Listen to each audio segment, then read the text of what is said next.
Yo, what's up? This is Splendid Radio on PharcydeTv with my co-host Jeremy Scipio. What's going on, people? And man, we got this cat in here. He was handed to me from the OG Slink. I'm a hell of a fan.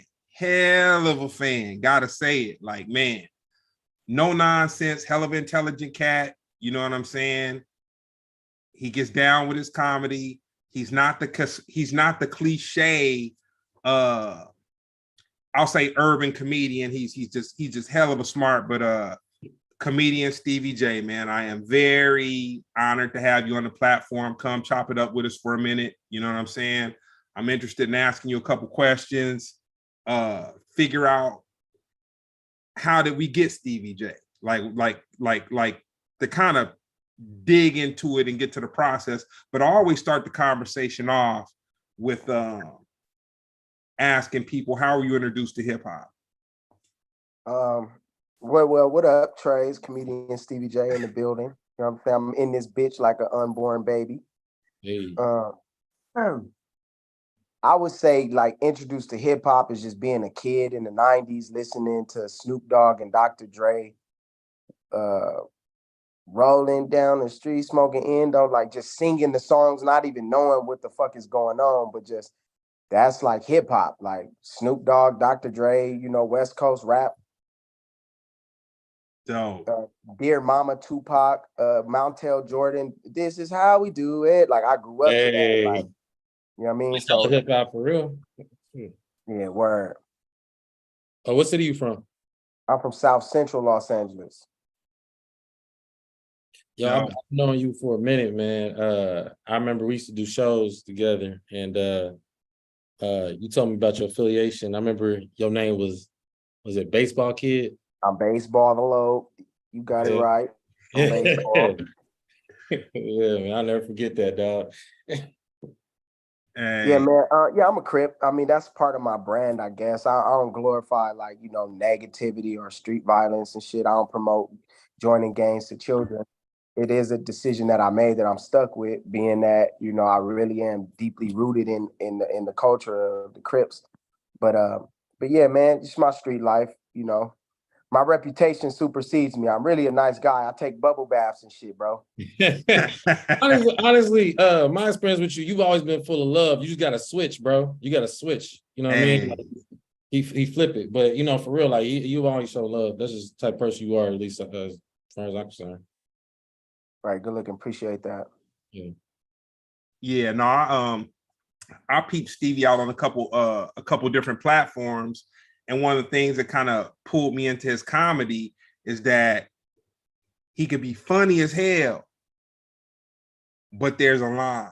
You know what I'm saying? There's a line, and he has no qualm in drawing the line and keeping buffoonery kind of like, you know what I'm saying, to the left. So I just say that, man, if you can be hell of a funny, but you have your, I don't want to say morals, but you have your morals.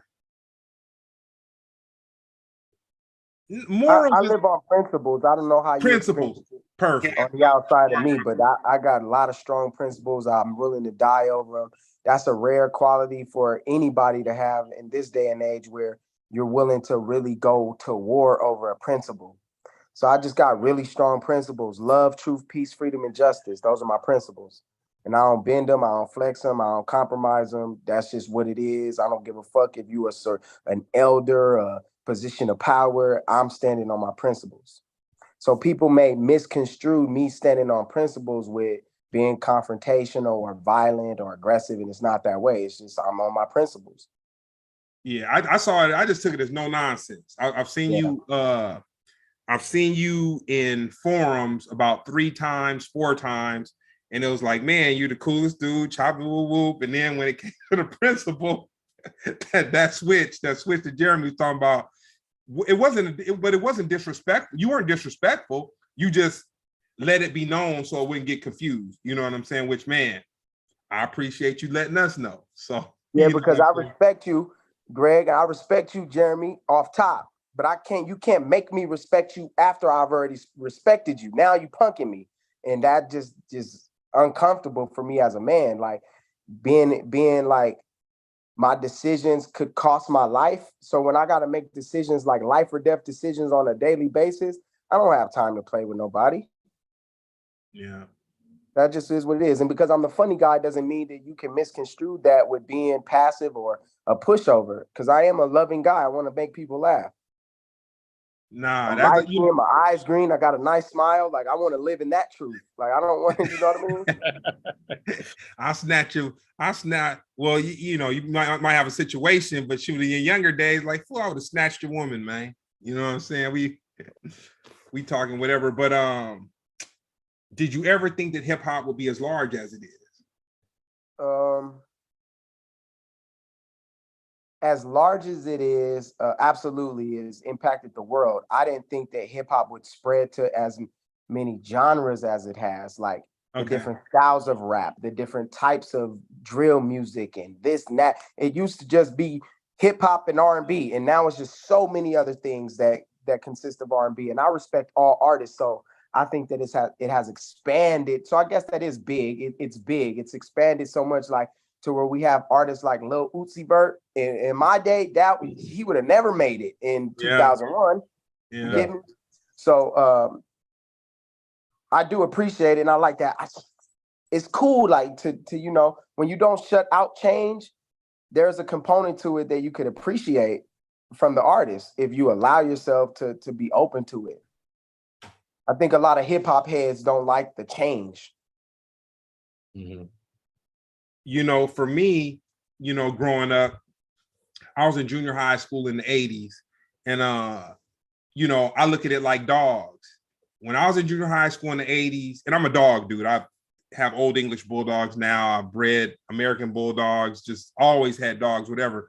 But in the 80s, you had pit bulls, you had Dobermans, Rottweilers, and a German Shepherd. That's all it was.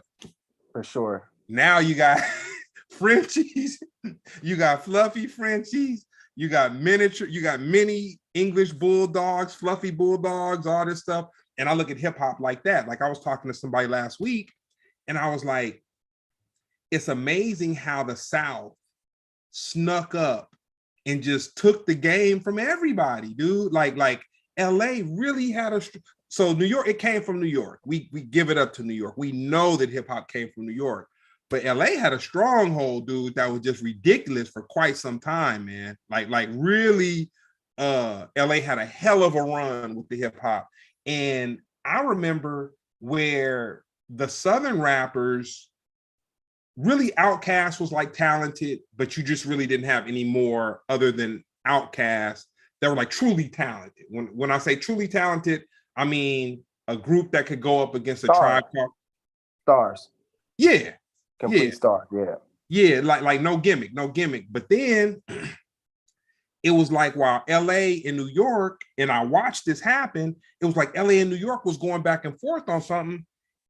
And dude, the South just came from nowhere and snatched it, dude. And we ain't like nobody has touched it since, dude. It's amazing to me. I respect it. I think the South did creep up out of nowhere, but they came and brought something to hip hop that wasn't in hip hop, and that was dancing. They implemented dancing into their music. That Laffy Taffy, like now everything has a dance to it. Everything has a rhythm to where, you know, we had visuals, we had music videos, but the dance steps, it was usually like R&B had choreographed dancers. But whereas rappers now are coming with the stanky leg, you had the Soulja Boy, you had all these dances that came along with artists from the South. So I think that it just was something so new and catchy, because they had our elders, our senior citizens doing stanky leg. My grandma was doing that shit. You get me? So I was going to stanky leg. Huh? Yeah, Granny was stanky leg out right now. I'm like, what? Granny, that's fucking 20 years old. What? That's wild. I've never had that put to me that way, and it makes a lot of sense because that gave another layer of connection to the music. You know what I'm saying? And that's how they did it. Like that's how they did. Because when you now I can interact with the music. Yeah, and so that's what it's gonna be at your family reunions, at your barbecues, right. Something that the little kids could do. You know what I'm saying? Nah, The that's hokey pokey. I mean, you know, we all got those instructional songs over the time that's gonna last. And put your right foot in now, shake that motherfucker. Yo, what's your favorite genre of music? Definitely 90s R&B. Like I'm a Jodeci, R. Kelly, Drew Hill. Like even like to be just more transparent that soon as I get home, I love that shit. I love that Faith Evans. Like I just really like slow, H-Town, Emotions Make You Cry Sometimes. I'm an R&B dude, man. It's my favorite genre of music. I work out to R&B music. Hell yeah. That's dope. It's different too, because being a Crip, you wouldn't think I'm listening to I just want to stroke you up. I don't mind. I'm listening to that while I'll do my push-ups, pull-ups, hard lifting. Fuck it, cuz that's what I like. Man, the 90s was pure R&B. And I feel like that was like I don't think we talk about enough. We always talk about hip hop and like you say, who took it, whatever. But the influence of R&B on the hip hop and vice versa, I think it was at its biggest in the 90s. You know what I mean? You got I think the first song, I could be wrong, that Method Man with Mary J. Blige, You All I Need. Yeah. Well, you had I'm only gonna get it off one time today. Nas and Lauryn Hill. You know what I'm saying? Then after that, you got Dr. Dre and Blackstreet. I think like after that, it's just like we just got used to like they was always intertwined. You know what I mean? So I think it's always there. But yeah, you talk about R&B. I like the Fugees. I could listen to Ooh La La La. I could listen to that shit on repeat. I go to sleep to that. Man, you know what? That's not to sound like an old fogey, old played out, old man shaking my finger. We don't have romanticism anymore. And that's what that music was. Like, man, that music, like, man, it made you want to talk to women. It made you want to love your girl. You know what I'm saying? Want to get all political, but the feminist movement killed that. We don't have love. I think Eric Bellinger, if y'all familiar with that dude, he's a good friend of mine. He's one of the last artists that came out really like singing about love, and I think that new age R&B, which is why I'm not really into it, is a bunch of women complaining about their hurt and pain. Now, and that's always been, don't get me wrong, the boy is mine. Like it's always been there, but now it's just like a bunch of whining women like, like Janae is my personal friend too. Janae Aiko. That's my nigga. I promise you, I'll slap a nigga in the face for her. But I just don't shut up, Janae. Nobody want to hear that shit. What about you got Ari? I'm gonna double down just in case I get chopped. I love you, Janae, but shut your ass up, cuz. All right, what about Ari Lennox? I don't even know who that is. All right, SZA. Shut up. Yeah, who else? You know who I do like? You know who I do like? Ella Mai. Ella Mai, yeah. But did she even dropping stuff now? I don't know. She kind of disappeared. That Beat Dadu was gonna beat up. That's just slap. It's slap. Yeah, but you're right though. Like R&B kind of, I know that is a hot take. Like R&B dead. Like you don't, it's no big R&B. Like Chris Brown dropped a whole album and it just came and went. Like nobody care about that stuff no more. You know what I mean? Right. Hey man, nobody want to hold hands. Nobody want to. No, go ahead, Jeremy. No, I'm saying unless Drake doing it, that's it. He the only one person that can get away with it, but they call that rap. He the only one. That was a confusing part to me, man. Yeah, I mean it is what it is. Like it's an evolutionary, genre. It's just it's. We could appreciate that, with the different genres that were created for our new artists, it evolved into what it is. So you just got to be like, damn, I remember a time. I do remember when chips was 25 cents. That shit is over. I remember when a 5 was like a dub. You know what I'm saying? A 5 was like a dub. Nigga, asking nigga, you got change for a 5. The homeless people want $5 from you now. Just you got a 5, you could spend nigga $5. And when you think about it, inflation's so high they can't even eat unless you do give them $5. Yeah, true. Man. That's fact. Yo, so who's your favorite group? Of all times or now? All time. All-time favorite group. Yeah. I mean, there's so many great groups that are I would say, more talented than who I'm about to say. So I just want to give a honorable mention to all the groups out there. But I was a Pretty Ricky fan, cause like nigga, Pretty what? Ricky. Okay, all right. You ain't What? I'm surprised me telling you, until I'm you beat that. R&B like that shit, like that. Nigga, the house parties to that shit, bro. That shit used to be so fun, bro. Like, and it's like my favorite group. Pretty Ricky, come on, watch out, clear the room. The bitch gonna lay down. You gonna get freaky. Go get the ice cream for me out the freezer. I'm finna, you know what I'm saying? Like, like learn my. It's not. It wasn't like puberty or nothing during that time, but it was like You just older than me. spreading my, like, you know, shit. Just my young adulthood, 20s. That shit was my 20s, bro. Yeah, how old are you? 37. What's up? Yeah. 2 years older than me. Man, Pretty Ricky. Hold on, wait. Pretty Ricky, bro. I feel like I was out of it by the time they was hot. Yeah, no, I was still 106 in Park. I was doing security at the BET Awards when I was performing, all the whole shit. I'm glad that you mentioned that, man. I got a very good question for you with you doing security, man. Yeah. a very good question. We're gonna get into that. Most influential group.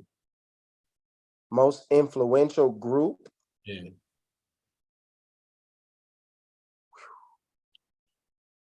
That influenced me or influenced the masses? I like to say both, but let's go with masses first.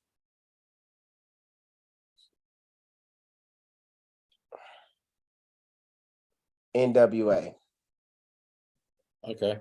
I was actually going R&B, but I guess truth be told, that is debatable. Yeah. Hey, you have white people saying niggas with attitude. Yeah, white people rapping every lyric to that NWA album. And then when Ice Cube broke and went to New York and got with the Bomb Squad, Ice Cube's America's Most Wanted, people don't give that album the credit it deserves, man. I just say this: if you give yourself, me, on the weekends, I try to listen to one album in its entirety, beginning to end, like one album, just because I feel like we've forgotten how to listen to albums. Yeah. You listen to some Ice Cube away from NWA, and you be like, damn, he was on some shit, man. He was, but anyway, you know what I'm saying? I ain't gonna lie, I'm still stuck on this Pretty Ricky thing. So, all right, you got was it Grind With Me? But I don't know no other songs they got that was like, well, listen, I listen to the Pleasure Peace single album. Y'all did you wrong. No, that was all right. Wrong. I'm a nigga, bro, out here, bro. That on the high line. Pretty Ricky went up, nigga. And then what other song here? Boyfriend nigga, all that shit, bro. Shorty, say, would you be mine? Would you be? It's 4 o'clock and I know the skits, all the shit, bro. And she ain't feeling right. She on the first class trip through this thing called life. I don't know what to do because my body's still shaking. I know it's time to man up and start my education. I need someone to call on. So I called on my best friend. I said, bro, I can't take it. He said, boy, stop tripping. So I hung up, man. That shit hard, bro. Fuck you talking about. Hey, I apologize that I got caught up in the social experiment that made Black folks get away from the romanticism and the music that just make you want to. They the last ones. Pretty Ricky, the last ones. You ain't gonna lie, because I'm thinking B2K. I think that was like the line for me, but Pretty Ricky was after them. I'm thinking like after that, it ain't really. You had, I think like 08 was like the last like year of like, I would say genuine hip hop. I mean, sorry, genuine R&B. Cause I remember everybody. That's when Pleasure P dropped. That's when what's his name? Slim for 112. He had a little hit single. Usher came back out, but yeah, since then, I mean, yeah, Like that's it with Justin Bieber. I mean, that was that was it. Nobody talks about romancing right now, man. It ain't no romancing. I want to see some cheeks clap, perked out the game, and I want to beat somebody up. Like, man, it ain't no. I want to take her out to dinner. I want to hang with her at the movie, man. I want to hug my boo, man. All this. They took all that away, man. Yeah, man. Shoot, you seen the Usher concert? Mm-hmm. I'm not a concert dude. I went to an Usher concert years back at the Staples Center, but this new run he on, I appreciate how he got the women acting and feeling. So he doing his shit. Yeah, I took my girl, but we sat in the balcony because I did all that. But you heard about Keke Palmer's another personal friend of mine. Okay. Did you meet her through comedy or you knew her? No, I knew Keke right after Akila and the Bee. My godbrother is Lil IROC. He was a Christian rapper before he went into mainstream.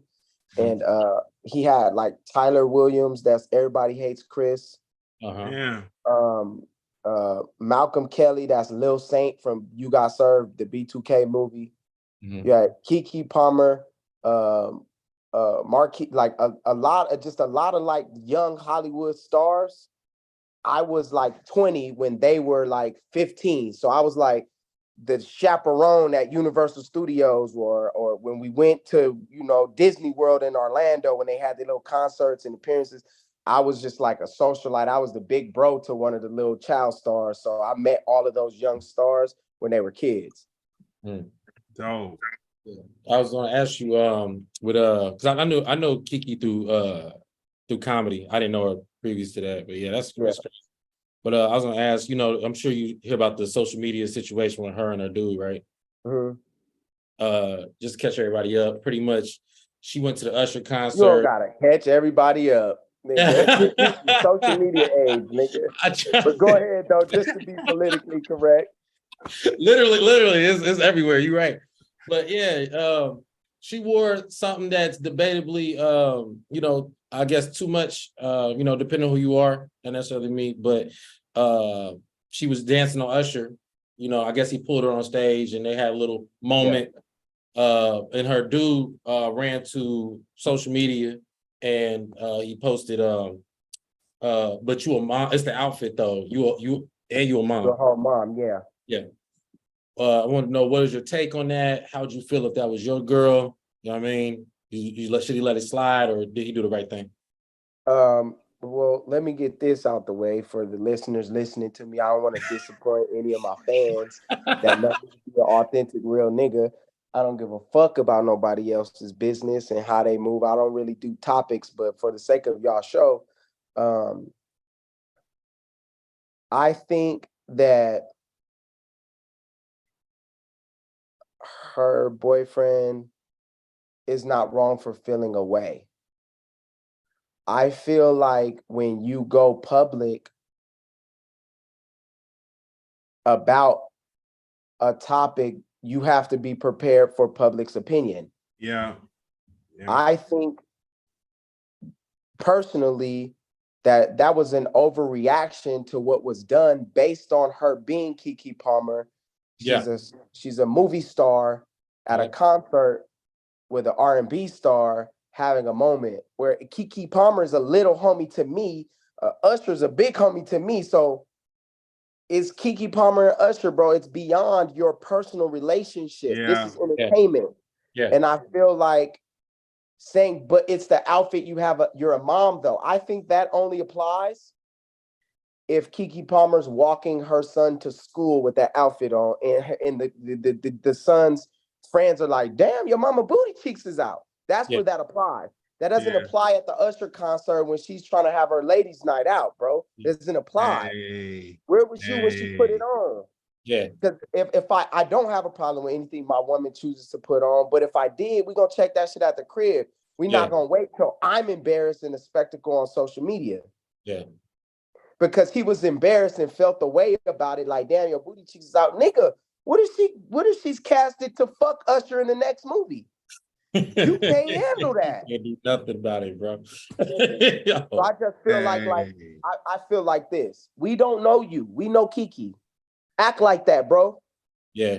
Because you signed up to have a baby with somebody that was established and loved by the world, and our community loves her. Yeah. She's our little baby Kiki Palmer. She spelled every book in the book, every word in the book. Man, shut up, cuz. Can you spell like her? He went back to That's how people are. That's how we are in this culture. So with that, it's like, nah, nigga, know who you with. Yeah. Kiki's a wholesome woman. Yeah. She has values and morals in the industry where she's expected to be hold out. Nah, she just becoming a woman. That's it. Yep. And if what I will say is, though, to top that, yes, I don't agree with him, but I don't disagree with how he feels like running his relationship or his household. Yeah. But it's the way, but you got to be ready to deal with the persecution when you go to social media. Because if I'm tripping on, I'm a real street nigga. If my bitch do some shit I ain't feeling, I ain't going to. Jeremy, my bitch, I can see you, my friend, kissing my bitch in the mouth. I'm not going to say nothing to you about that. Yeah, it's too late. Behind closed doors. I'm going to get on my bitch. Bitch, how you kissing my nigga? Ooh, bitch, you got me fucked up. I'm going to cry at the house and everything, bro. Despite my reputation. Well, Jeremy, you won't even know I gave a fuck. So that's just how I carry myself versus how he carries himself. He's making light-skinned niggas look bad, bro. We got an edge already, my nigga.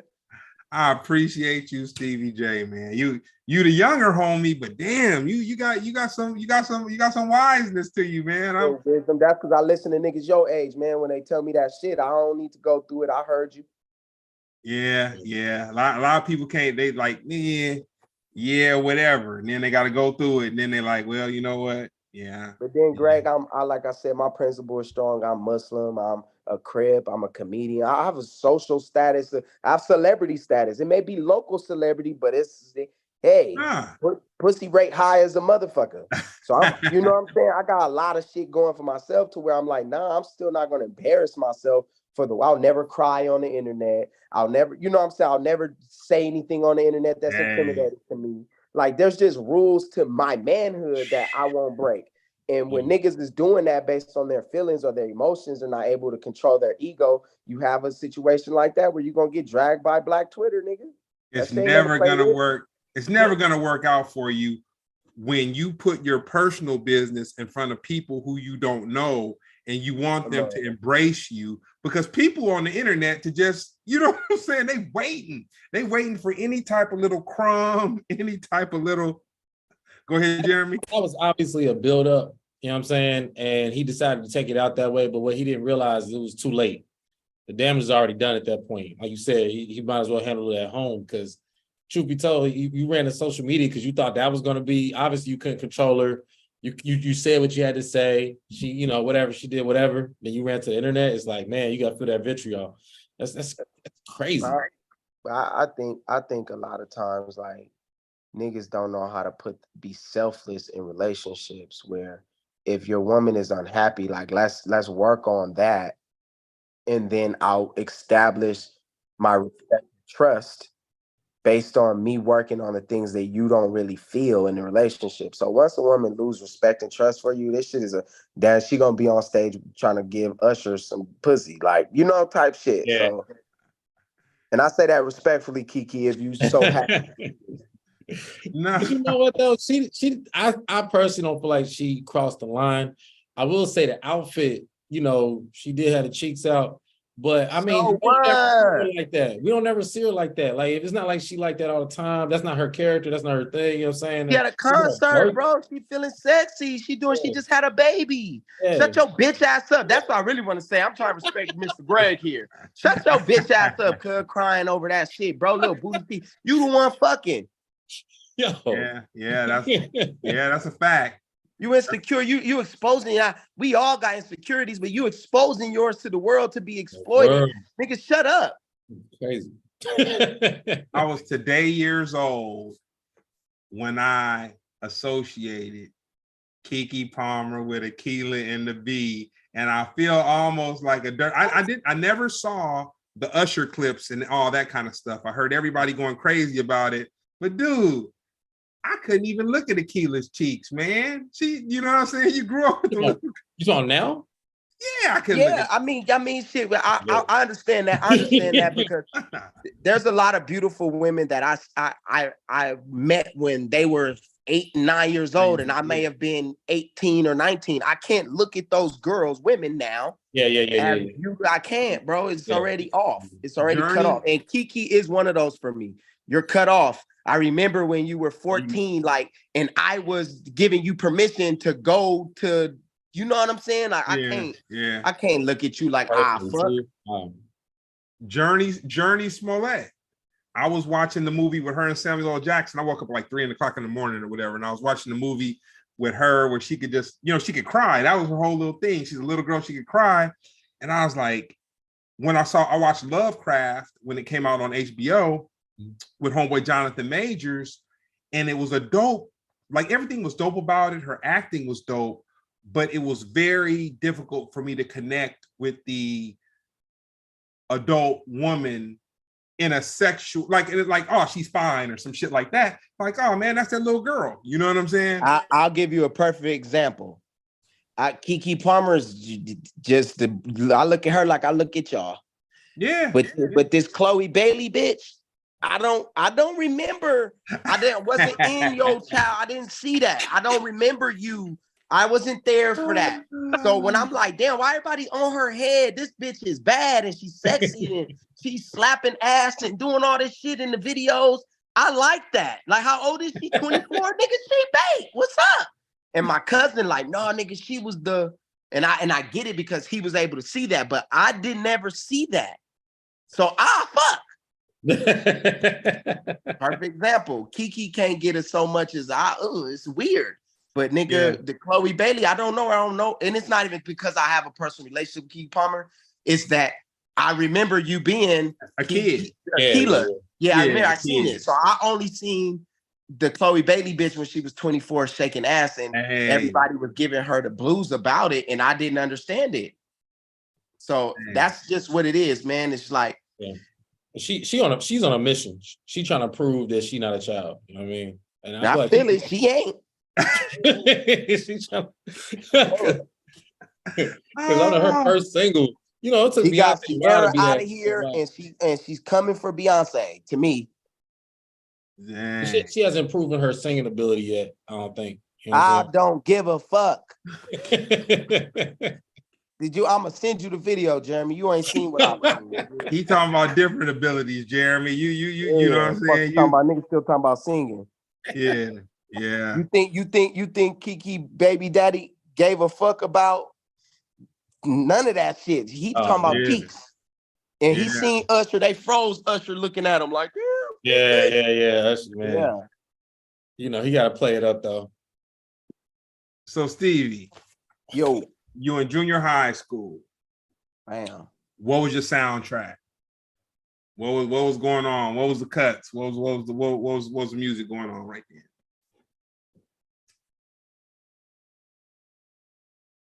Yeah, I was ready for high school. My nigga said junior high. Nah, we gotta build, because my whole thing is everybody is seeing. Hey, 6th grade. Yeah. Puberty, first tongue kiss, all the shit, right? At night, I think of you. I want to be your lady. That was my mama's song, man. I ain't gonna lie. And they remixed it and brought it back out. But I remember when that motherfucker dropped in '96. Yeah. That was the what soundtrack? That was on the soundtrack. And I'm going out every week. Yeah, that was the shit. Oh wow. We don't do red cups in this house, fellas. You winning. Dang, that's crazy. It's like, man, Stevie's younger, but like, dang, his memory is on point to the time, and I'm just like, damn. I remember Mexican Vanessa with all the titties. She was my girlfriend for 3 days. She had 3 days on them. I got dumped by Elise Evans in 6th grade because she wanted to be in a relationship with John B, the singer. Bitch, that's a grown man. What you dumping me for? Wait, because she wanted to be? Yeah, she's a kid. You know how the little girls fan over it, like how they feel about Chris Brown, how they feel about Usher, how they felt about R. Kelly, whoever the fuck the person is. John B was her person, and she broke up with me in hopes to be with him. And I don't like John B to this motherfucking day because of it. He don't. You picked the right one because he, you know, you definitely more famous than he is at this point. So knock it off. You know I'm just saying, John B, come on, bro. They both in their own. No, bro. They both in their own.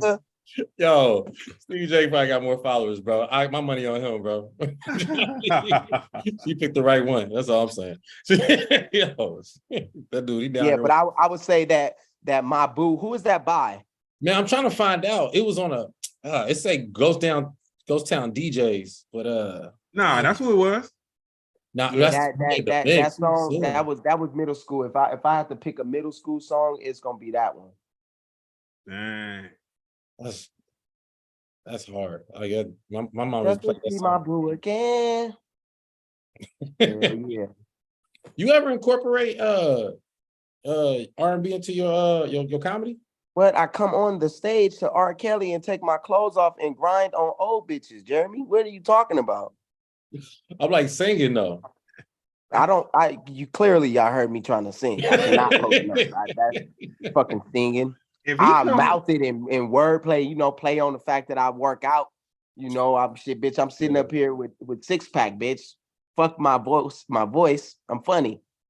Yo, okay. So I meant to mention we have a comment section. So people have been chiming in and say stuff, whatever. I tell them if they say something funny. Somebody said my car got stolen when I played John B. Fuck John B. Like bad look for everybody. That's funny. Dang. So your senior year in high school. Wham! I'm a nigga. I'm telling you, Greg, I'm a nigga. I'm signing in the yearbook. This is not a signature. This is an autograph. I know who I'm finna be. 12th grade. Can't tell me shit. I'm in night school. I'd have been kicked off the school bus transportation. I'm 15 credits behind. I'm a fucking bitch. I got 2 girlfriends. I'm lit. 12th grade. I go to Taft High School in Woodland Hills, and I live in South Central. I gotta catch the school bus. I'm getting up I'm getting up at 4 o'clock. I graduated to walk that motherfucker like a loc. Hey man, I think that's where Ice Cube graduated from. You know what I'm saying? Yeah, it was Ice Cube's son, Daryl Jackson. His stepson is a good friend of mine, and I grew up actually being at Ice Cube's house in high school. So yeah, I know all about that. Bought me, remember Techno Marine, the watch? Yeah. Yeah, Ice Cube had bought me a Techno Marine watch for my birthday in 11th grade. Oh wow. So senior year of high school. Oh, and then real quick, Jeremy, you said, or the question was a while ago, what's the most influential group? I said personally or massively, I said NWA, but the group that in fact impacted me the most was West Side Connection. West Side Connection. Oh, okay. That's right next door. On Dance We Boogie. I had Halloween parties in middle school and all that. Shit was up back then. So you in night school, you got 2 girlfriends, you living the gangster's dream, man. You probably got niggas that hate you, girlfriends, whole nine, night school. What did you think you were gonna do once you graduated or got your GED or moved on on? I graduated. I wasn't no GD nigga. Granny wasn't having that, bro. You was graduating, or I wouldn't be talking to y'all right now, my nigga, straight up. And those missing credits were summer school transcripts lost type shit. So it wasn't like I was a fuck up. I was just really the class clown. I knew that I was going to be a comedian. I wanted to be an actor, and now, you know, I just got a movie come out. Shout out to Kings of LA. I just had a movie premiere for my first film where I'm the lead in it. But what's it called? Kings of LA. It's on Amazon Prime. Y'all go check it out. This weekend for sure. Yeah, no, Slink gave it some high praise, man. He was telling me about it. He's like, yeah, and it was so funny because he was like, yeah, you know, my homeboy Stevie J, woo, woo, woo. And the way he said it, I didn't connect it to you, the comedian. He just said like, oh, you know, my homeboy Stevie J, man, he talented, yeah, woo, woo, woo. And then when I did my little research, I was like, oh man, Stevie J. I'm like, damn, Slink be coming with some good ones. You know what I'm saying? Word. It should look hard. Oh, it got a dude in there. Man, what's the dude from the Wood? Dang, he's in your movie. Yeah, Armani. Can't think of his name. Yeah, I know. Are you talking about Slim from the Wood? Yeah. He had a movie too. Yeah, a couple. Paula J. Walker's in it. A couple people. Rocker, yeah. Girl that got raped in the little rape scene on Training Day in the alley with the police officer saved her. She was the my girlfriend's mom in the movie. It was a couple little, Then there's a rapper named G Perico for Broadway Gangsters. He a artist out of LA and shit. He was signed to Rock Nation. He's actually my co-star in the movie. And Darius Love plays in the movie. Slink Johnson. A couple. It was fun, man. It was a fun film. It's like good. Yeah, it's like a good movie. What's been your worst occupation?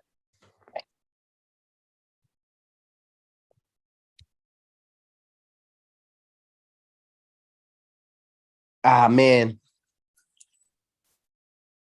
Anything I do, man, I put my name on it. I take pride in it, and I enjoy my toils. So I don't look at work like most people look at work. I never had a bad work experience, bro. I feel like even if the work is hard or the tasks are tedious, I put my mind to it and I finish it because my name is attached to it. So I don't do that. I appreciate any way of making a means to an end. That's dope, dude. That's like, you know what? If you talk to your motivational speakers, you talk to your pro athletes, just whatever, people that are passionate. So I have a printing business, and I circulate soccer players through it. And I've had soccer players that have been semi-pro. I've had lower level soccer players, people that have been coaches and whatnot come through. And the cat that I had that was semi-pro, even though he was working in a printing warehouse and just doing stuff like that, dude, he came in and gave it his all, like every day. And I'll talk to him and I'll be like, dang, dude, you could be doing something totally different. Like, in your, because he would come during his off season. And he's like, man, I come here because one, you give me game. And two, like, man, whatever I do, I just put my all into it, because when you develop the habit of not putting your all into what you do, you become sloppy and it affects like every part of your life. And this is a cat who really wasn't a vocal cat. You know what I'm saying? I would like play little motivational things. He'd see me hustle and woo woo. And when we had that conversation, he broke it down to me. I was like, you know what? That's what a successful person is, dude. They're passionate about whatever they do, dude. They could be picking up dog shit. Whatever they do, they're going to learn from it. And they're going to give it the best that they got. Absolutely. I have fans that when I worked construction, would just be like, what you doing working here? It's like unbelievable, nigga. Like, what? I'm like, yeah, nigga, what? Nigga, I need money too. What? Yeah, that movie looked good. I was checking everything out, even the director. I'm like, yo, that's because with what we do, man, you hear a comedian in a movie, they just be like, oh, they throw us in anything, but that's pretty good, man. I remember the first production I was on that was like high quality. I didn't realize I'm reading the script. I'm like, this probably whatever. When I got on set, I was like, oh, this is a real movie. So yeah, work. What job gave you the best life experience? Construction. Along with a lot of trapping that I did.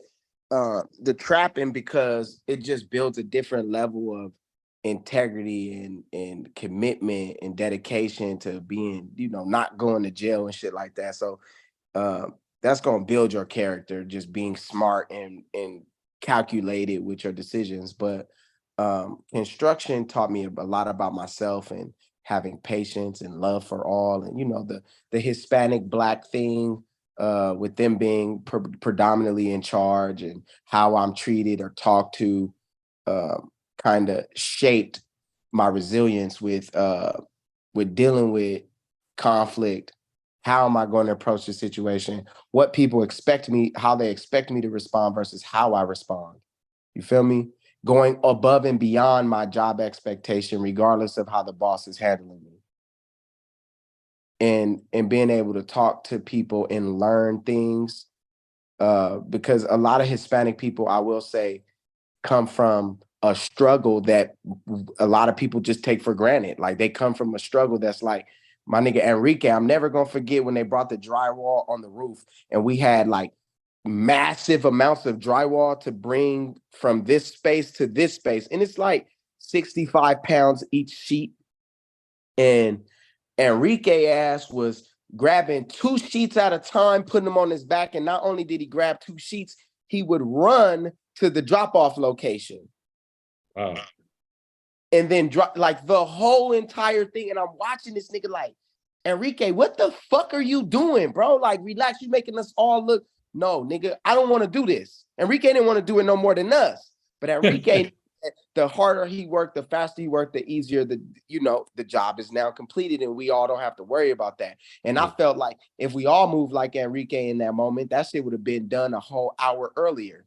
But we don't all have the same qualities. And Enrique was like, nah, man, you got, and like shit like Enrique teaching me how to put it on my back and push forward regardless is things that I'll never forget about. I've had people play father roles in my life, and I'm a Crip, so I don't play that you my dad type shit. But I'd have had people take to my energy or my character or my principles and really take to me as a son and wish the best for me and encourage me and push me. Because, of course, I'm going to tell them, I'm way more talented than this hammer nail shit. And then just encouraging me along the way to always focus on character instead of, outside forces affecting my character. But like in the sense of we're all taught that we're a product of our environment, but during construction, I learned that our environment should be a product of us. One of the senior he's not a journeyman, whatever it's called, a foreman, told the journeyman to tell me to go remove 3 bottles of piss that the workers have been peeing in bottles to continue working, not going to the restroom. But that's not in my job description to handle anybody's urine. Yeah. The boss told his employee, which is my boss, to tell me to do it. And instead of me saying that's not in my job description, it's not sanitary, I'm gonna go to complain. Man, let me just clean the piss up, man. It's just what it is. Like shit like that. The boss above him put me in his office, like, man, thank you for cleaning that up, man. I appreciate that type of shit, bro. Is like it's like I'm able to talk about that experience 7 years later on the podcast where I didn't even find the value of just doing it. I knew that somebody had to clean it out of there. And that somebody just so happened to be me. Hey man, I'm adopting you as the younger, older homeboy, man. You got some knowledge like I'm, because that's like real life stuff. But I'm glad that, and that's why we're about to get into the comedy. We're about to move it forward. But the whole platform was Splendid. I like to take people that the masses may see in one light, but I want to build them as a person, because I think it's very important that you understand the person, and then you can get into the art, and then you can understand the duality and the balance of it. But I'm judged for my art all the time. A lot of time my art expression isn't even my position or my opinion. It's just the art of it. So it's like, if it's going to be funny to the people and it's going to build fans, then I'm going to create the joke. But it don't even mean that that's where I'm coming from for real. Yeah. Oh, wow. I get what you mean by that too. Damn. So when did you realize you wanted to be a comedian? 6th grade. I missed the first day of school. I had to start on the second day of school. Everybody was already acquainted with each other. I had drama class, and then I was asked to participate, had to participate, made the whole class laugh. That feeling never left me. And then here I am. Dude, that's crazy. The first day of school, especially in the 6th grade. From elementary to, yep.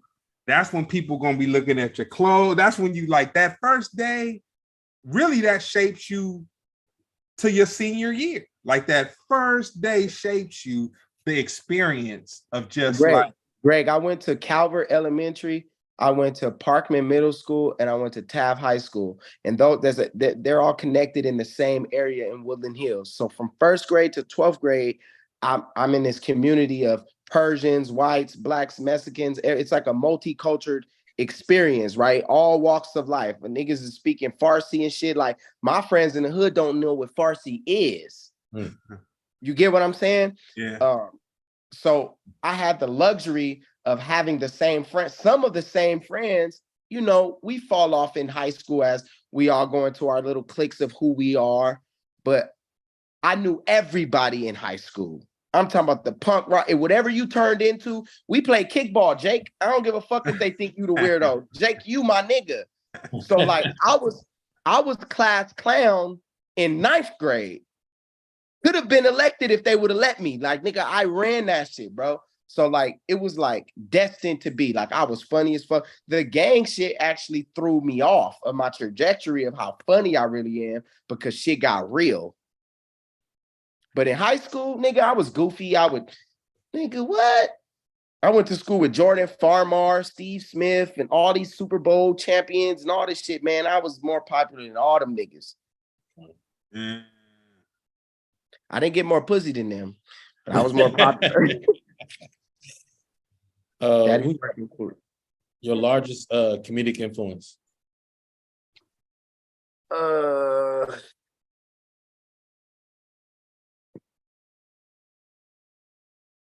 I was dreading that, man. I don't have any comedic influences. And the reason why I don't have any comedic influences is because I don't want to be accused ever of being having anybody else's ism. Yeah. As a comic, my mascot in middle school was the Parkman Pioneers, and we used to, you know, a pioneer, like we had to know what a pioneer was. It's basically like an innovator, a one who's never done it before, you know, a trailblazer. So that's always been in my mind to be uniquely me. So if the only comics that I studied are Richard Pryor and Patrice O'Neal. And I only studied them, Richard, because like it's just like he's just the GOAT, and like we're as a culture, we're not gonna let him not be the GOAT. Even if Eddie Murphy came and killed him off, and we still don't say Eddie's better, and I think he is. I think Kobe's better than Jordan. We never gonna give them credit because that's just the way it is. So I studied what it was, and what he basically is personification is his niche. You feel me? Yeah. And then Patrice O'Neal, he lost his life so soon and suddenly. And I was always told by professionals in the business how brilliant he was. And it inspired me to kind of study him. But yeah, I would have to bring it all the way down to really answer that question, because they haven't influenced me, but kind of like motivated me and showed me. I would say Eric Blake, Scroncho, Corey Holcomb, and Memphis Will. And I don't even care too much for Memphis Will, but I respect him more than I like him. Hilarious. That's just some personal shit from growing. I didn't know any better growing up how the business worked. Yeah. So I had a chip on my shoulder towards him the whole time. But the lessons, and then David Arnold too was one of my teachers. So I would throw him in there too. Rest in peace. But yeah, I don't really look up to dudes because I don't want to come off like I'm easily compared to Scroncho, easily compared to him, but I'm nothing like him. Yeah. But you know, it's that background. I think that's what it is. You know what I mean? Yeah, but what I have gotten from Scroncho is, nigga, education on how to handle my temper. You know, think life skills like that he gives me. It's not about comedy. He gives me life skills. Yeah. So the people that I named, Corey Holcomb, Eric Blake, Scroncho, those guys gave me life skills with dealing with the business. You know, I'll go ahead, Jeremy. I'm sorry. I just talked to Scrunch. I just got married a month ago. Congratulations. Thank you, man. Right before, man, he gave me this speech. You just never know when you'll get some good wisdom, because everybody pretty much say the same stuff about everything, But then he pulled me to the side and gave me a real good talk, like just on some like, And because he knows he already knows how to fuck it up. So he knows what to tell you against fucking it up. You get me? Yep. Yeah, I respect him. He a good solid cat too, man. I hope I never fall out with him. I apologize, and I will apologize to Scroncho in the right in order to save our relationship because he's so valuable to me. The jewels that I've gotten from him, I would make myself wrong to make things right with him. Like that's really a big brother, a uncle, a big cousin. You know, this real dude, he real solid dude, man. It's beyond his comedy. Fuck that. Like, nigga, when we sit on the phone, I call Scruncho, he'll talk to me, he'll listen, he'll vent, he'll give me examples of how he went through that when I, you know what I'm saying? Like, yeah, little nigga, you remind me so much of me, man. It's crazy. Like, you know. So I really love him as a family member, honestly. That Scruncho done will go out of town and give me his car and be like, hold it down, nigga, do your thing, don't wreck it. Yeah, damn. You know what I'm saying? Hey man, I'll say Jeremy was kind of my gateway into contemporary comedy. I was like, you know, I was the Red Foxes, the Richard Pryors, you know, all that, the old stuff, whatever. And then Jeremy had me come out and check him out one night, and I got to see like what comedy 2000 probably 20 was going on, like the culture, the whole environment, everything. And I had told Jeremy that, you know, comedy had kind of let me down because there was a comedian that I seen him in a bunch of movies. I saw him in a bunch of movies, and I had just set in my mind that this dude, me going to see this guy was just going to be the dopest thing in the world. And he was filming a special. And I saw him tell the same joke 3 times in a row because they were taping, and he fumbled it like 3 times in a row. Oh, Mike Epps? I'm not gonna say, man. I don't know why, man. How you gonna make that reaction to say I'm not gonna say? I'm not gonna say. But it broke me, man. But it broke me. But what it taught me, don't confuse somebody who can act saying lines on a movie screen with someone that can stand on a stage and tell jokes. They may be, oh, go ahead. I didn't want to cut your wisdom, but comedy is the hardest profession in the entertainment industry. So what I would like for you to do just as a young artist in the comedy world is to take it easy on cats that have to create their own content, that have to come from a real place of creativity. Movie star and all that shit, yeah, that's where we get our fame from. But, you know, having that set and developing that set, it takes a lot. You know, and Lil Wayne go licking like a lollipop. He can tour the whole fucking globe with those same lyrics and be, you know, praised for it. But the moment you heard the joke twice, nigga, I'm not funny no more to you. So it's like it's frowned upon, bro. It's like even if as a singer I decide to get up here and sing and miss a note, the crowd will kind of feel for me and still clap and cheer me on. Whereas a comedian, nigga, is gonna pull the tomato out the back pocket, bro. Get your bitch ass out, boo! And it's like, man, we get judged so hard that, like, yeah, I knew exactly who you were talking about, right? Based on what you said you experienced, and it's just like that's like an interception for a comedian, bro. Like the football player throw an interception, you don't stop liking your team. We should also always take this into account that tapings are separate from live shows. I don't think people understand the difference between production, because I come from a production background as well. And, you know, a lot of what people be comparing what we do during a live show, they'll be comparing it to, you know, Def Jam, which was a taping. You know what I mean? Like they edited, cut. All right, let's add some laughs here. Let's take, you know, not to take anything away from these legendary people. But you know, it's a difference. But that's not to say that somebody can't rip it during the taping. You know what I mean? I seen niggas rip it during the taping, so that's not. When I taped Comic View, it was much different from auditioning to get there. Mm-hmm. It was totally different. It's 1 o'clock in the morning. There's a thunderstorm outside. We're in Atlanta, Georgia. George Wallace is performing before me. Nigga, why are you before me, my nigga? You're George Wallace.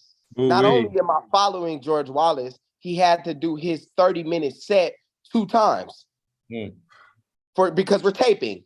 So now he's draining the crowd, and then here comes this nobody, bro. Like it's such a hard craft, bro. We need to respect stand-up comedy more than we do, for sure. And I say this about you. I just because you know it's funny. One of the things, you know, people talk about people stealing jokes and all that stuff. And you know, I've had moments like you could see something that you said, but you'd be like, all right, maybe they got it from somewhere else. But you Same know, premise, yeah.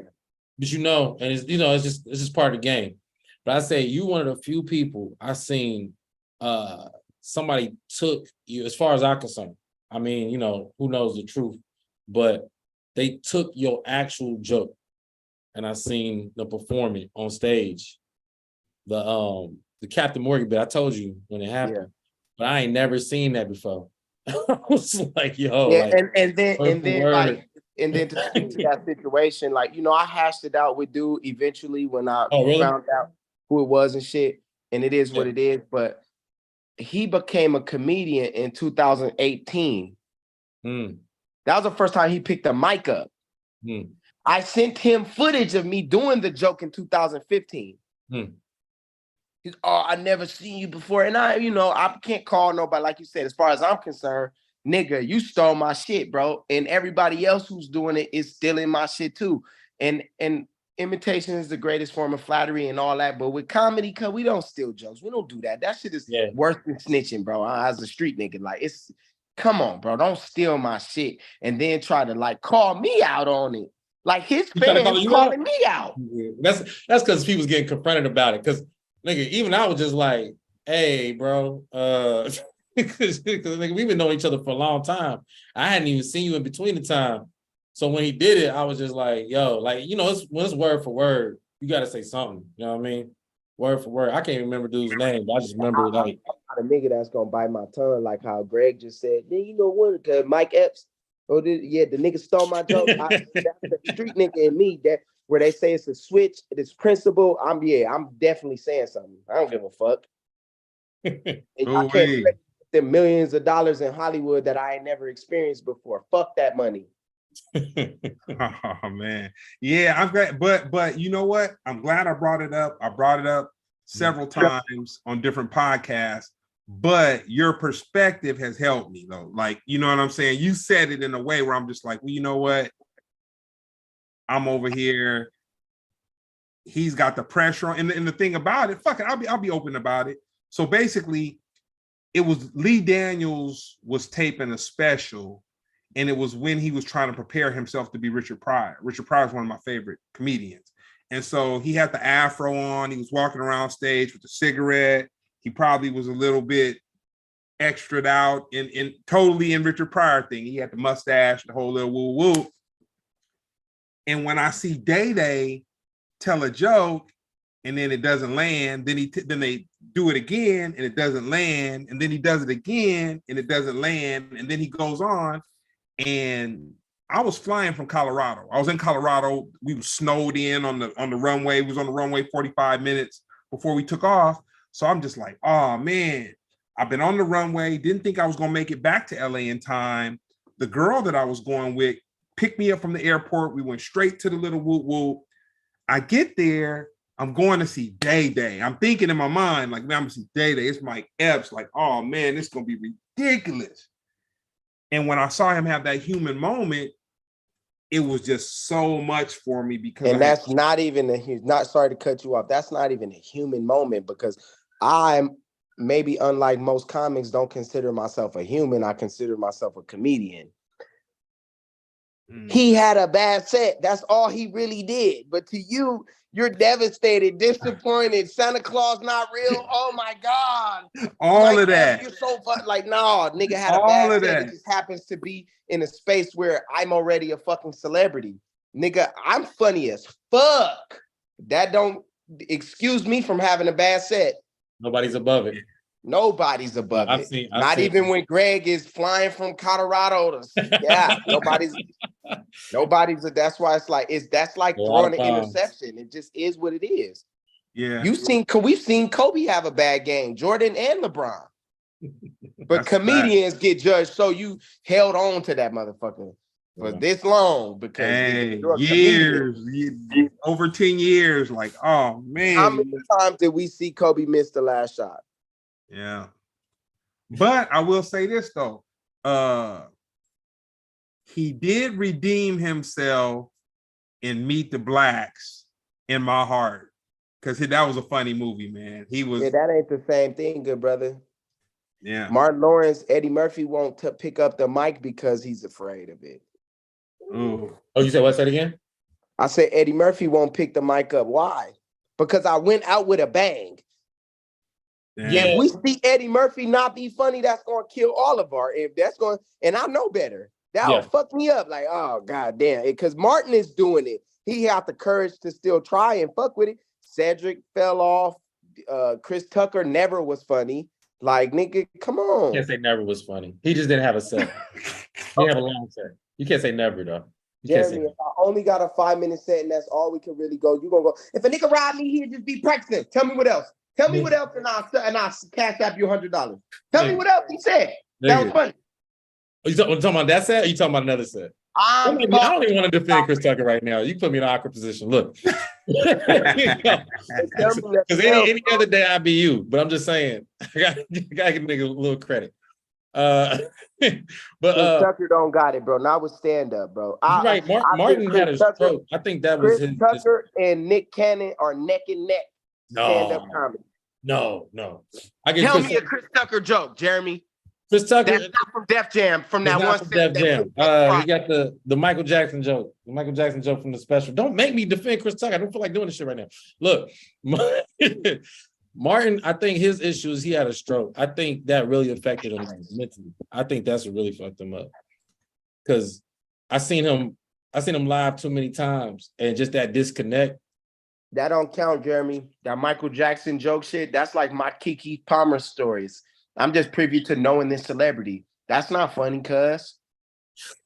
Yo, man. I gotta give him over that will never have. Gotta give him Michael Jackson, nigga. He's bigger than Jesus Christ. I have to give him over Nick Cannon, bro. They was both on the same stage. Neck and neck. Nick Cannon got a joke talking about his 2-year-old niece twerking at church and the deacons tipping her. Shut your ass up, cuz. That's weird as fuck.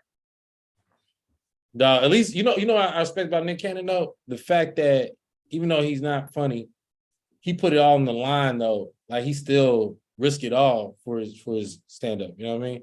That's because he's talented. It's not about him being funny. He's talented. Yeah. Hold on real quick. We got a couple of comments that they love you in the comments. They said, how do you prepare for a stand-up show?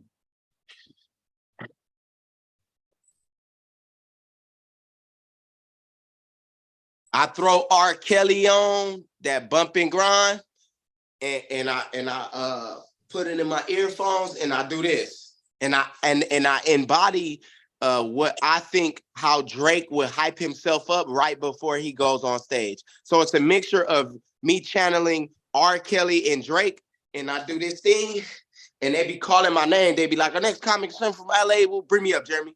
Bring me up. Yo, the next comic hails all the way from LA. Ladies and gentlemen, give it up for, he's also starring in the movie Kings of LA. Ladies and gentlemen, clap your hands, show some love for my boy, Stevie J. While y'all call me Stevie J, I'm still doing this in the backyard. You done said Stevie J, you looking like, where the fuck Stevie J at? I'm back there doing this. As if I'm some rap star. I'm embodying the artistry of being a entertainer as a rapper, because they got the hype. So I hype myself up like a motherfucker. And I don't eat no food and I don't drink no beverages until I'm off stage. Don't drink alcohol and I don't smoke weed. I keep a sober mind before my set. I hype myself up with that ritual. That I've done that ever since the Comedy Union, and every single show I do that at. That's how I prepare for a stage. I don't really like to talk to any women on a real big show. Now, if I'm at the Improv when D-Ray hosting and all these bad bitches in the crowd, I don't even talk to women that day. Because I don't be thrown off. I usually go get a massage. If it's a big show, of course. I don't, if I'm trying to go catch a spot here, the J spot, but like if it's a big show, I go buy outfit, do all the shit. Yeah, man. I don't talk to women. I don't eat. I don't drink. Because I can throw, if the pressure's on, I'll throw. If I throw up, I'm a kill. Yo, If I So throw you can give up, you can give a whole motivational course based upon what you just did. Hey, Seriously. hey. And until you know, somebody said to me, I don't use, they told me it's like a minute ago. They say you don't use your star power on stage. I was like, what do you mean by that? But when I see what you did, I was like, okay, I see. You know what I mean? Because you coming and at then it like, Jeremy, not to mention, after that whole ritual in my mind, I'm coming on to R. Kelly taking my shirt off, dancing on 65-year-old bitches, bro. yeah. Ah. Like you coming out, like you said, like you Drake, you embodying like that superstar before you even step foot on stage. Correct. If I believed it, I might convince a couple people where he at, why he ain't came to the stage yet. Yo, let me see. What is the next question? Somebody said, oh, I guess because you was going in on Chris Tucker. Somebody said, what's funny to you? There's a lot of things funny to me, but just not Chris Tucker. Hey, man. His I got stand-up. I'm a fan more of than Nick Canada. Friday. No, bro, you haven't seen you talk. Come on, bro. He's not funny, bro. When I be seeing, look, Jeremy, when I see those epic pictures of Eddie Murphy, Kevin Hart, and Chris Rock hanging out, and Chris Tucker be there, I'd be like, what are you doing amongst the greats? Get your ass out of here. No. Oh shit. Yo, I know You too don't much. do it for me, bro. I mean, granted, that Def Jam set is brilliant. But outside of that, he just turned into a movie star. And I don't have a Fifth Element. Money Talks is a classic top tier movie. The Fifth Element, all of his shit, Rush Hour trilogies. Like, I like him. He's funny, but he's not a comedian, bro. He's not. I don't give a fuck what you say. I don't give a fuck what he say.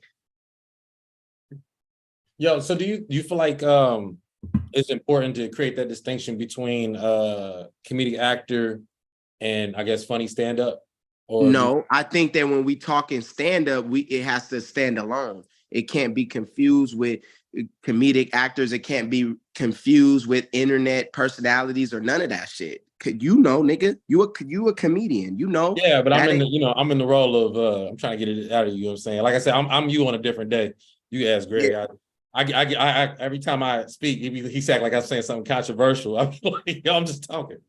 Yo, see, I'm glad it ain't me today. Yeah. How relevant is social media, and what platforms do you feel like are most helpful?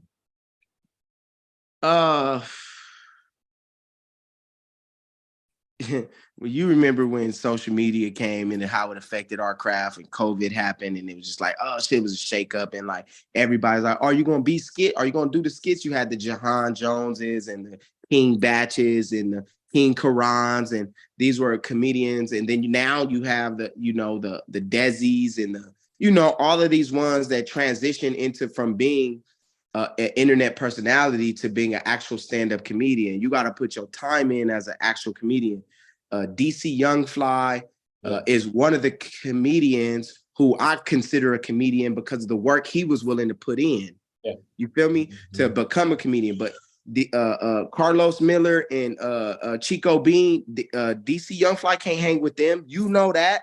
He can't hang with them when it comes to that. But the game has transferred into that to where that's now considered a genre in comedy to where it's respected now as this, you're a comedian, like the nigga that be like trash.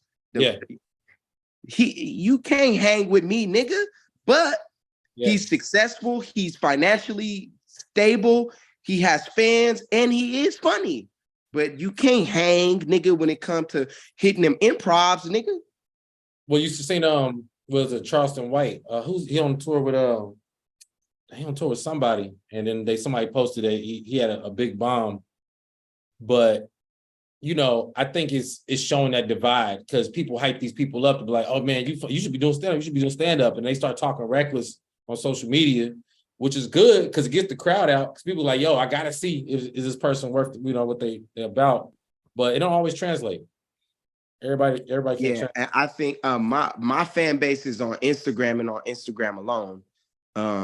the YouTube thing, I've heard, you know, they monetize way more, they pay more, and TikTok is easier to go viral and all this stuff. But I just come from the Instagram era, so I just push that, and you know, eventually I can't even bring my mind to think. I got 100 subscribers on YouTube, and I got 38,000 followers on Instagram.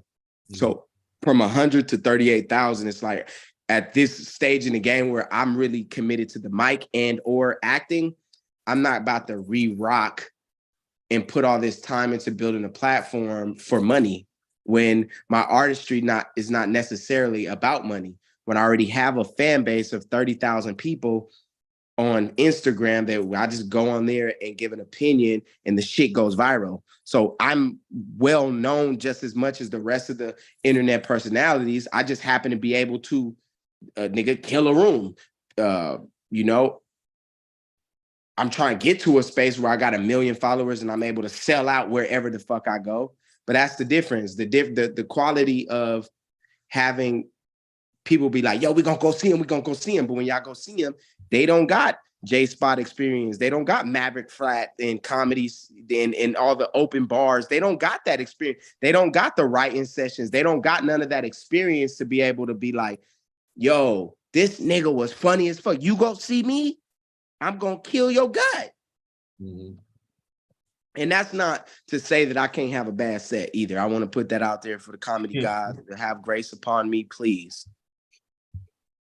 Hey, so if Stevie J had a bio, comedian Stevie J, it's my official name in the SAG, you know, little Screen Actors Guild shit. Oh, really? And you obvious reason I gotta brand the comedian part to it because it's like 3 other niggas that's doing it. And I'm on my movie on IDMB, they got a picture of this nigga Stevie Jordan on my fucking movie. So it's like it be shit like that I gotta deal with. So I like to brand myself. So please call me comedian Stevie J. Comedian Stevie J.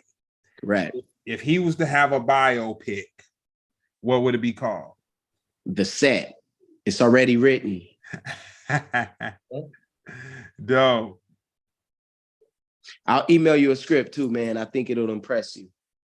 Oh man, I'm already impressed. Like I said, man, the younger older homie, man, he done educated me on a couple things tonight. You gave me color to the Mike Epps interaction, which it really traumatized me. You know what I'm saying? it definitely traumatized me, man. I appreciate the color that you put to the palette, because now I can see it and say, you know what? It was a lot. I've seen him kill a couple times. Kill. Yeah. Wait, so how did you know it was Mike Epps again? Because I seen that bullshit he did, man. I seen him kill the joke and step on the punchline and do all this like you on cocaine type shit. Not trying to disrespect you or say, you know, you admitted that you was a crackhead, cuz, so you probably was spaced out and on some Hollywood shit and just got beyond yourself. Nigga, if you don't practice that comedy shit, you lose it. Yeah. Yes, a muscle for sure. That's crazy, because I never said who it was. I mean, I told Jeremy off air, but I never said who it was. But it like, and I wasn't the biggest Friday fan in the world, but Mike Epps, like, I saw the movies, so I was like, oh man, it's no way he's not gonna kill in stand up. Like, it's no way. But me talking to you tonight, and then me explaining it to you, saying like, oh, Lee Daniels was throwing it. Oh, it was when he was trying to, do the Richard Pryor thing. Oh, he had the afro, the mustache, walking across the stage, smoking a cigarette, and it might have been some extras in it.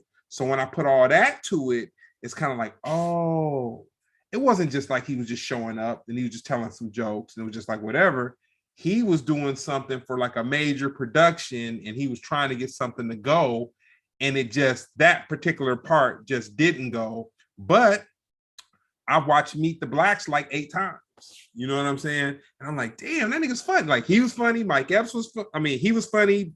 Michael Blackson was funny. The Lil Duval was funny. Fucking Rick Ross. Rick Ross had his part. But with that being said, who would play you in your biopic? Me, nigga. I'm gonna play me and Ice-T in the biopics.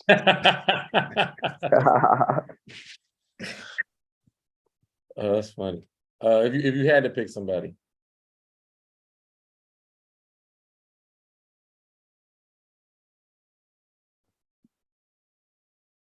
That's weird because I'm thinking biopic like Ice-T being 65 years old and comedian Stevie J coming up, being able to witness his life. I don't know who I could look to as an actor that's under me, being that I'm still considering myself as an up and coming artist, to say this person could play me, because the story is really not over, number one. Right. And number two, it's like, I don't know, I'll just pick up the poppin' light skin nigga. Chris Brown, you want the role, fool? I don't, Yeah, but I feel you, because it sounds like it's gonna be on some like 8 Mile, Get Rich or Die Trying. I can't wait to I wish that I was able to produce that this film I just came out with was my own film, because I'm so proud of the content of the movie that I wrote and put down, because it's coming from a gangster's perspective. It's not me telling Jeremy, who has a relationship with Greg, who now is creating a film based on stories that I told y'all. It's me saying what the fuck happened. So it's first person. Even the NWA movie, all of these biopics and movies and shit, it's the story being told by, I'm saying what the fuck goes down with this Crip shit in LA. And I'm saying it from a perspective of a young YG coming into it. I'm writing it from a perspective of being a universal talent, to where I'm able to understand what I'm going through as a young man, even as I was going through it. And then I'm able to put it all together with my artistry and just my writing style and my comedic relief. And I just think it's a masterpiece, man. I really believe in the project a lot. So because I know that every Ice Cube's not a game banger. Every example, Boys in the Hood, that's a great film. Nothing negative to say about it. But it wasn't told the way that's not what it was, bro. That ain't what it is. The culture of banging on a nigga and how it feels to get caught up by your enemies. Like, Nick, that ain't been on TV. It's been depicted and it's been images of it, but it hasn't really been expressed to where the people are even educated. Like, oh shit, that's really genocide. That's really senseless. And then me being the star character, I'm writing about, showing all of the true revelations that I had as a young man in gang violence in the inner cities of Los Angeles, bro. The rolling 60s and A-Tray gangsters, bro. Like, that shit is the biggest beef known to mankind since Troy and goddamn the Trojans. You feel me? It's important too, because I mean, it might not be as bad. I don't know, but I just know when you're not from LA and you move in here and you go to LA, where we at, you need to know, it's certain things you need to know, because you get approached, you know what I mean? Like I got approached for sure. You know what I mean? And people don't know. And that's not even approach. That's from somebody that's from out of town that don't got nothing to do with nothing. Imagine nigga, this Crip, low. Nigga, what I gotta go through every day. I remember feeling so vulnerable. I confessed to Corey Holcomb, like, bro, please take me on the tour. I'm scared I'm gonna get killed out here. Please, nigga, goddamn. What I gotta do to live my dream? Like, hang on, little bro. And like, that nigga at a point had to keep it real with me. Like, nigga, I'm afraid of associating myself with you because I don't know what you might do. Then when he finally did take me on tour, I'm telling nigga, like, hey man, how we moving, man? If a nigga come crazy at you, like, it's up, or you want me, because I'm not, I don't play. Ain't nobody finna disrespect me or you if we together. And he like, man, even saying shit like that, like, man, we trying to get the money. And I'm like, all right, just tell me that. But you may think I don't have control over my impulses based on a reputation that supersedes me. So it's just, he's like, cool out, little bro. Cool out, little bro. We here to get the bread. I'm not even amped up. I'm just saying, I don't want a nigga to be like, fuck you, Corey, and I slap cuz we on that. Yeah. But we not on that. Just let's go back to the room. All right, brother, we good. Because I'm Muslim. I ain't tripping. I know you was Muslim. That's right. I know you was Muslim. Did you convert or your family's already? I reverted, brother. Okay. We all Muslim. It's about consciousness and understanding who we are after cross-Atlantic slave trade. Mm-hmm. So, yes, I was a Christian, and now I'm found. He got the feds. He came with he came and put it on the feds, the knowledge. That's dope. Advice to your past self. Ooh, Greg. I thought this interview was gonna be boring. You asking some good questions. That's actually a Jeremy question. I'm not gonna steal the thunder. Jeremy be coming over. We rocking. I don't have any advice to my past self. Maybe shouldn't have fucked all them bitches I was fucking. I went crazy for a while. I didn't have any discipline with my sexual desire. So I would probably have cleaned that up just a little bit too, because I believe in having fun and doing me. But I will say this though. I have a relationship with my 40-year-old self, and I started the relationship when I was 32, and I had just broken up with my girlfriend, lost my family unit and all this depression and all this stuff, and still trying to do shows and still got a busload of bitches, but I'm not really myself. I had aspirations on becoming a certain type of man, and I couldn't see evidence that I would achieve it. You understand? Like when I'm in 12th grade telling you I'm gonna be a comedian, I knew I could see it and feel it. I know I'm gonna do it. I didn't know how I was gonna be successful. I didn't know how I was gonna sustain financially. I didn't know if I ever would be the star of a movie. I didn't ever know if I would ever tour with Corey Holcombs and do shows with DL Hughley and Bruce and all these niggas. I didn't, I couldn't see how my success. I couldn't see like, son, look, job well done, something for me to be proud of. I'm a Crip, I'm selling weed, I'm trapping, I'm running from the feds. It's all type of shit that's connected to Stevie J that most comedians don't deal with in the industry. You feel me? Staying alive, fighting for this shit, like all of this shit I got to deal with. So my 40-year-old self was rich, successful, humble, all of the shit that I wanted for myself, right? At 40 was the time that I gave myself to accomplish these things. When they ask you at 16 and then they ask you again at 25, where you see yourself in 10 years, young man? And we don't ever got the answer to that. So when I asked myself that in my execution years in my 30s, I said, damn, where do I see myself in 10 years? And I saw myself.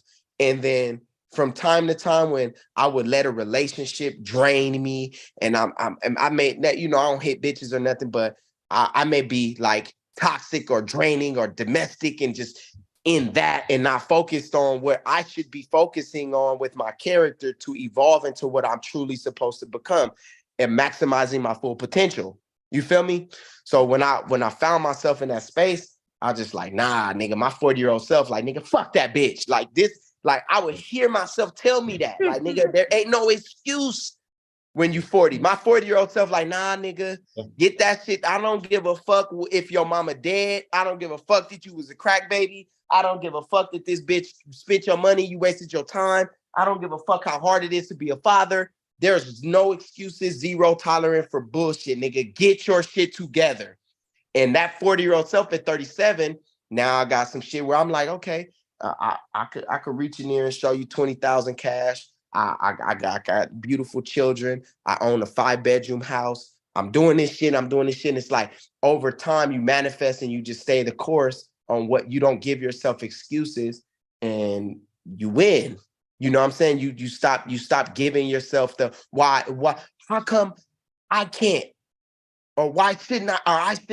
I stopped living my life based on what should be and what is. And when you deal with what is versus what should be, nigga, you're able to be more realistic with what your goals are and you attack your goals and then you be successful. So this is the most successful I've been. This is the most happy I've been. This is the best version of myself. And I still got issues. I still argue with my girlfriend today. Like, it's, you know what I'm saying? Like, but I'm just in a better space because I know what I want. I can see it clearly. I know I want a G-Wagon. I was driving the Honda as if it was a G-Wagon. Homie behind me like, hey, bro, Why the fuck you driving so slow? I'm like, nigga, I'm manifesting right now. Nigga, get the fuck off my phone. Don't worry about me. I'm trying to make sure my rims don't scratch on the curb when I put the code in and get in my gate. Nah. But I'm in the Honda, my nigga. He like, nigga, come on. But those are the type of things that I'm going through mentally that people on the outside may not be privy to my dreams and visions. So I appreciate God for giving me a lot of confirmations of success along the way to keep going. That was long-winded, but it was important to me to share that. Oh no, man. This is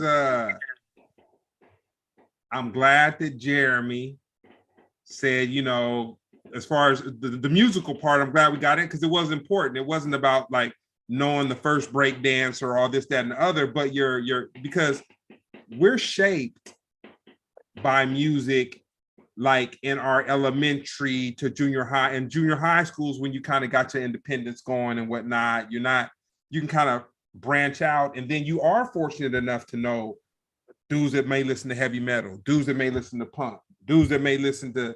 I know Sublime. All she ever had was 7 horny brothers and a drunk ass dad. He needed money, so he put her on the street. Happy, happy, sad. Wanna shoot your dad? I'll do anything if it's the wrong way. I grew up listening to Sublime. Do you even know who that is? Come on, man. I live in Exactly, Harper City. but you didn't expect me to know who that was. Not at all. Not at all.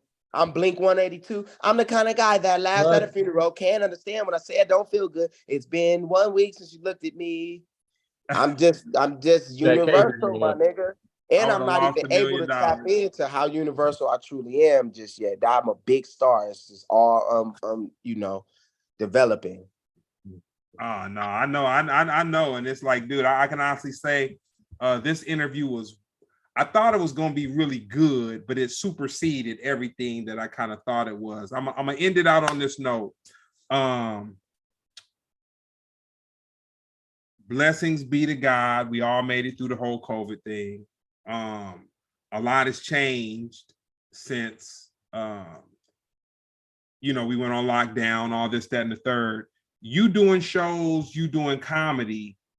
How do you see the social progression going in the next 2 years, just with people? Man, I'm not concerned, man. I'm trying to live my experience and gather my punchlines, bro. I don't give a fuck. If I'm deduced to telling jokes to my friends in the living room, nigga, so be it, nigga. I'm doing my job. I can live with that. Well, no, with that being said, dude, I really appreciate you tapping in, man. This was a great dialogue. I got way, like I said, man, it superseded everything I thought I was gonna get. I didn't think I was gonna get some knowledge of Sublime and Blink, Blink 182, and you know what I'm saying. I'm just glad I wasn't the one with the hot takes today. That's all. It's always me. It's always me. I'm just saying, that's not me today. That's all. Hey, shout out to the Crips before I get up out of here, man. Shout out to all the niggas that I don't fuck with too. A lot of people be telling me to stop cripping, and I can't stop cripping because I have to be a positive force in the world of darkness for them. They're able to relate to me, and nobody wants to hear the deacon and the pastor say stop gangbanging, but the gangbanger saying stop gangbanging makes a little bit more sense. So I'm gonna always chuck my trays up. I'm gonna always give it up to my homies that's still in the struggle, that's on the corners hanging and banging and slanging and all the shit, because I feel like, nigga, that's where I come from. So for you to just ask me to stop, nigga, you asking me to let go of my brothers, my cousins, my moms, my dads, all these people that I've considered family for so long, just because you associate violence to this group of people doesn't mean, that's like dehumanizing them. That's like they're like, oh, you guys live in the underworld, lawbreakers and all. Nah, niggas, good people, good fathers, good everything. So I want to say, trace to my homies, you feel me? I love y'all niggas, cuz, you know what I'm saying? I'm not going, I'm going to stay solid, stay down, and keep giving it up and being a positive role model for the world, bro. At least I'm trying to be. And what's the name of that movie that could come out and Kings of LA. Kings of LA. I threw it in the chat. Also, is there any more questions in the chat too, Jeremy, before we get out of here, or no? Just praises, bro. I'll be honest, this is the most laughter we've had in the chat. So like, he was real fucking with you, like for real. No. And where can they find you on IG? Comedian Stevie J. Cool. You got any shows coming up? Yeah, man. I'm very selective with shows. When I feel like I need to get out there, I go hit the stage. I hit the homies with the rooms, and I get down. You know, I got open invitations and a few rooms, and you know, New York, they want me to come out there so damn bad. I want to go. I just want to travel the world, but you know, my son is turning 1 this month, so I got a lot of responsibility here. I'm a foster parent. I got kids. My foster son has cerebral palsy, he's nonverbal. My other foster son, he has fucking every disorder in the fucking book. And I'm just trying to help the young men thrive that, you know, the least likely people. I'm just very complex, man. I got a lot going on. So Well, man, I want to thank you. I got, like I say, every time I say it's superseded, you say something that even supersedes where I thought I already was. So no, man, by default, you know what I'm saying? Slink's my people. You my younger, older homeboy, because you definitely have some knowledge, you know what I'm saying, that just spoke volumes. And I appreciate that. Jeremy, what you got coming up? I got a little run the 19th through the 27th. I'll be in, Great Bend, Kansas. I got 2 Texas dates, Oklahoma, and I got a Kansas City, Missouri. But yeah, all that will be on my social media. I got a show in Oklahoma on the 29th. I forgot about that. Okay. So well, with all that being said, man, this has been another episode of Splendid Radio on PharcydeTv. Thank you, Stevie. I really appreciate this. Comedian Stevie J. Comedian Stevie J. Thank you. Follow me on Instagram. Man. Follow me on Instagram. And to everybody that's listening, whatever new fans and supporters, I'll respond to every DM. I don't respond to thirst traps from the host, but like encouraging, what's up, whoop. I like to engage with my fans, so I fuck with y'all. Yo, yeah, y'all.